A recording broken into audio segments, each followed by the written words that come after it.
لما اقدم لك بمنتهى الرضا والقناعه وعشان بعزك 100 حاجه، ما تجيش تستعبط وتتشعبط في الحاجه رقم 101 اللي اثر فيها غصب عني. في ناس كده لما بيبعتوا لك رسائلهم بتحس كده في لحظه انك انت لا تملك تجاههم غير الاحترام حتى قبل ما يتكلموا، يعني بمجرد اول جملتين ثلاثه بيكتبوها في الرساله بتاعتهم.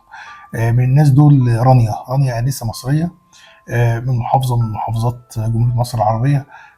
ليه احترمت رانيا حتى قبل ما اعرف القصه بتاعتها؟ عشان هي في اول القصه بتاعتها بتقول لي اعذرني انا مش هينفع اقول اسم صاحبتي، يعني اقول اسمي عادي لكن انا مش هينفع اقول اسم صاحبتي. فماشي تمام كويس، يعني ده برضو بيديك انطباع ايه، ممكن بس تقول اي اسم، لكن هي حتى يعني مش عايزه تسمي صاحبتها بغير اسمها، ومش عايزه تقول اصلا اسم صاحبتها عشان ما تسببلهاش احراج. يعني بتحكي رانيا بتقول ان هي وصاحبتها دول عايشين مع بعض وهم صغيرين، يعني نفس فكره الاثنين اللي بيعيشوا وبيتولدوا جيران وبعد كده بيكبروا وبيبقوا زمايل في المدرسه وبيذاكروا مع بعض وبيقعدوا مع بعض وبيلعبوا مع بعض وبيخرجوا مع بعض وقصصهم كلها بتبقى مع بعض لغايه ما تقريبا بيبقوا واحد. رانيا بتقول ما كنتش حابب احكي في الكلام ده، بس انا عايز احكي عنه علشان الناس تاخد بالها، الناس اللي زي صاحبتي ياخدوا بالهم. هي عمرها ما قصرت مع صاحبتها في اي حاجه، في اي حاجه. الشغل اللي صاحبتها اشتغلته رانيا هي اللي كانت سبب بعد ربنا سبحانه وتعالى طبعا في ان هي تشتغل الشغلانه دي. يعني رانيا اشتغلت وخلاص وتمام وبتشتغل وحالها كويس، فضلت تسعى علشان تجيب صاحبتها في نفس الشغلانه بتاعتها، تسعى يعني بمنتهى الجهد، يعني رغم ان المؤهلات بتاعت صاحبتها ما كانتش تؤهلها انها تكون موجوده في الشغل، لكن عشان كفاءه رانيا المدير تغاضى وراح جايب ايه صاحبتها اخوكي تعالي بعد الحاح 6 شهور، يعني فضلت تلح 6 شهور على المدير عشان يجيب صاحبتها في الشغل. وفعلا يعني بوقفه رانيا جنب صاحبتها دي مستواها اتطور وبقى كويس، يعني في الاخر هي شايفه ان دي امانه، ما ينفعش انا مش عشان هي صاحبتي هجيبها واسيبها كده، لا انا هفضل اعلمها لغايه ما تبقى على نفس المستوى بتاعي. عملت كده رانيا مع صاحبتها. لما جت صاحبتها اتخطبت كان في خلاف يعني كده في الفستان بتاع الخطوبه، ووالد صاحبتها ما رضيش يديها الفلوس عشان تشتري الفستان اللي هي نفسها فيه، فرانيا بتاخد المبلغ الاكبر اللي هي كانت محوشاه وقتها يعني، وتروح مدياه لصاحبتها عشان تجيب الفستان اللي هي نفسها فيه. تعدي الايام ورانيا برضو تكون زميله رانيا تكون عايزه تطلع رحله معينه كده يعني مع ناس اصحابها غير رانيا، فالفلوس برضو تعجز معاها، فرانيا تجتهد وتشتغل وتاخد مكافاه شغل عشان اجتهدت في الشهر الفلاني، فتروح مديها المكافاه كلها لصاحبتها عشان صاحبتها تطلع الرحله وتروح تزور مدينه الذهب اللي نفسها تزورها من زمان. مواقف كتير بقى، يعني هي رانيا لما بتحكي حكت حوالي 7 8 مواقف بس كله في نفس الاتجاه ده، يعني دايما صاحبه رانيا كانت بتلاقي رانيا من قبل حتى ما تطلب. في مره من المرات صاحبه رانيا طلبت من رانيا طلب معين، ورانيا ربنا يا رب يشفيها ويعافيها اصيبت بمرض معين كده، مش مرض خطير ولكنه مرض رزل، مرض رخم يعني محتاج علاج ومحتاج كذا، وقد يتطور الامر العمليه موضوع كده ايه يعني ملعبك يعني. وخبت موضوع مرضها وتعبها لان هي مش من النوع اللي بيحب يتكلم عن تفاصيل ظروفه واموره الصحيه الخاصه يعني.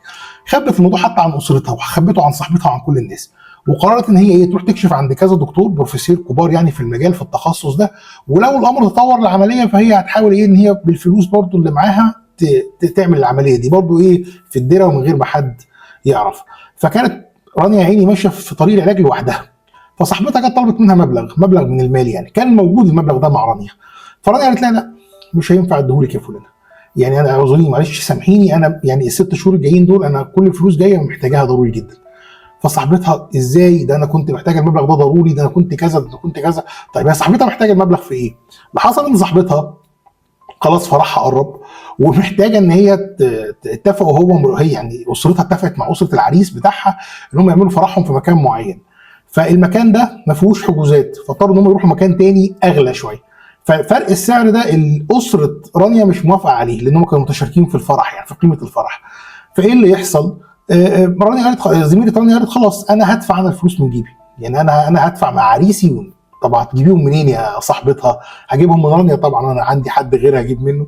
فراحت عشان تستلف، فبقت رانيا لما رفضت ان هي تدي الفلوس اللي صاحبتها عايزاها منها، لما لقيت رانيا بتقول لها انا عندي ظرف خاص في 6 شهور دول كل الفلوس اللي هتيجي فيها انا محوشاها فيها معلش اعذريني، فصاحبتها اعتبرت ان رانيا اتخلت عنها، يعني نسيت كل اللي بيحصل على مدار كل السنين اللي فاتت من جدعنه ومن شهامه ومن مواقف رجوليه يعني بتعملها واحده بنت ب 100 راجل، نسيت ده كله ومسكت في الحته بتاعت هي رانيا ايه ده، ازاي رانيا تبخل على، ازاي رانيا ما تدينيش، رانيا هي اللي هتبوظ لي جوازتي، رانيا هي اللي واقفه قدام الحلم بتاعي. يا سلام، ما تشوف يعني المعايير مختله، الميزان بيوزن حاجه، حاطط 100 حاجه حصلت على مدار سنين قدام حاجه واحده بس، من غير حتى ما تدي لنفسها او تدي لصاحبتها اي مبرر ان ده غصب عنها، او ان فعلا البنت عندها ظرف او عندها شيء. ده يا ستي هتاخد الفلوس تجيب بيها موبايل، هتاخد الفلوس ترميها في البحر، هي عايزه تجيب اي حاجه بالفلوس بتاعتها، هي حره، هي اعتذرت لك، يعني رصيدها عندك والسوابق بتاعتها معاكي تخليكي تسامحيها.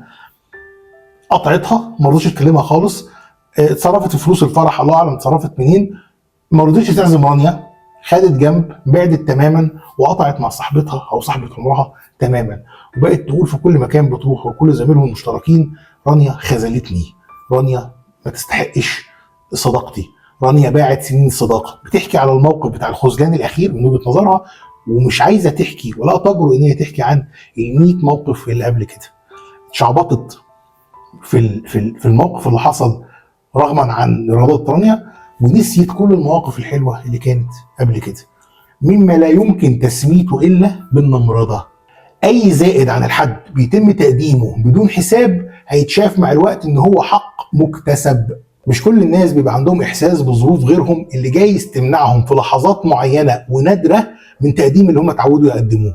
احنا بشر، وعادي ان درجات عطائنا تتاثر وتقل شويه على فترات بسبب ظروف خارجه عن ارادتنا بنمر بيها، بس مش اللي مش عادي ان الخسه والوضاعه يخلوك وانت بتتعامل معايا تنسى كل الخير اللي انت شفته مني وتيجي تتشعبط بس في المره اللي انت سميتها تقصير. كل ما هو متبادل مستمر، وكثره العطاء بدون حساب بتعلم النمرضه. مواقفك الصعبه بتشوفك حقيقه الانانيين اللي مش عايزين منك ومن وجودك غير حلوك وبس.